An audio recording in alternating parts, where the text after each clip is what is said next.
Hello everyone, and welcome to my overview of the now finally released Republic Gunship, which is now fully revealed with all its pictures. And I have to say, it's a very nice size for the $349.99 that it's going to retail at, with the 3,292 pieces complementing into a nice build. This is 75309, which is the set that I'm referring to, which you probably already know by now. But the interesting thing is that they finally went ahead and fully revealed the minifigs yesterday, and the final images still retain to that, where we have a Mace Windu and a Phase 1 Yellow Clone Commander. And I think the Mace Windu's a different print, considering it has the roughness or sand on the torso print over there, so it might be a different torso print. I'm not too sure. And the Phase 1 Clone Trooper now has printing compared to, I think it had another iteration where it just didn't have the printing because it was an older variant. But I think, although they're nice figures, we definitely asked for the figures we wanted. They were very at the top, so they should have been chosen, and yet LEGO decided to completely ignore what the fans wanted and go with something different. And that's not to say that the figures that they did go with in the end aren't necessarily the worst figures. We wanted something different as to what we wanted, if that makes any sense. The build itself is very nice, having some nice printed pieces over for the ball turrets and the cockpit pieces, which honestly, if they didn't, those would have been a nightmare to put on. I don't know if the rest of the stuff is a sticker. I know that the plaque is a sticker, so there's definitely at least one sticker on the build, probably some other stickers. So, but as to which are stickers and which are not, we have yet to see, because we still do not have every single bit. The back of the build is also very nice, with the downplayable, or not, for the lift for the back of the ship, which is very nice. You have that panel that can open up to allow you access from the back, which is nice. So if someone has a custom speeder or ATRT that fits relatively in the scale, that'll go nicely with this. Plus the ball turret in the back looks very nice and clean, along with the engines over at the top being very big and very proportional to the ship. Plus the rockets look really nice. I have to say that the rockets are definitely a high point, and especially since they're kind of integrated into the build rather than sticking out, it just makes it look a little bit cleaner, especially from the front view. Now on to the full midsection with the rest of the functionality. Well, not functionality, but display features. You've got two very nice ball turrets, which, although look a bit off from the side, I think they should be a wonderful addition, especially since we don't really get too creative in angles. We could see them, but probably we'll have to wait until we physically have access to the set, or until someone physically gets the set to review, to finally find out if they're really that great.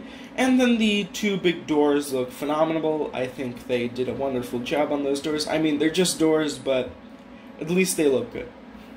And then I feel like they rounded off the front rotating gun turrets over there, over at the front, the very front with the green section, which honestly complements it nicely. I think it's a little odd at first, but I think the more you look at it, the better the front of the ship gets.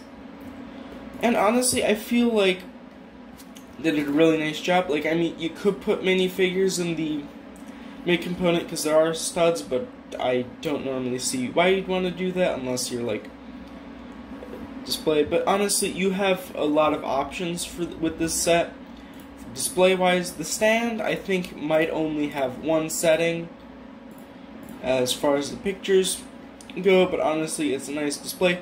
Plus, the sizing of the thing is very nice at 68 centimeters, 27 inches long, and then 13 inches to, I think that's 35 centimeters. I don't exactly have a clear shot of this, but I believe so, which is, I think, a very nice standing. It's going to be a big, massive ship that is quite compact compared to some of the other ships, but nonetheless it looks really good. Plus we have some images over here which are accurate to the scene, such as how we have the Geonosis battle here with 2 shots within the arena and 1 approaching the arena, which honestly look pretty nice. I have actually used some of these images before in some thumbnails or videos, and I think that they encapsulate the gunship very well. Now on to the bit of other controversy, which is the logo that they choose for the original design or phase of boxes, which they have the Imperial logo rather than the Republic logo on the box here. We do have the Republic logo, but from what I can... yeah, that's the Republic logo. But as I can tell, there have been a few issues where some of the first boxes will have the Imperial logo, and I don't doubt that there's a reason, that probably there was a mix-up over at the design team. It's a bit unfortunate in some cases, because honestly they probably should have been able to check that, but I guess they say. But also it's not too bad considering the LAAT gunship was partially used during the beginning years of the Empire, so I mean it does make a little bit of sense, but considering the context of this build it just makes absolutely no sense. But hey, it could be a nice collector's piece. If someone has the money, they can go out and buy both versions, potentially sell the Imperial version for some money, I don't know. Some ideas there. But I think, without a doubt, we got a very nice build. Some aspects people might not like, but I think it turned out just as much as we had hoped.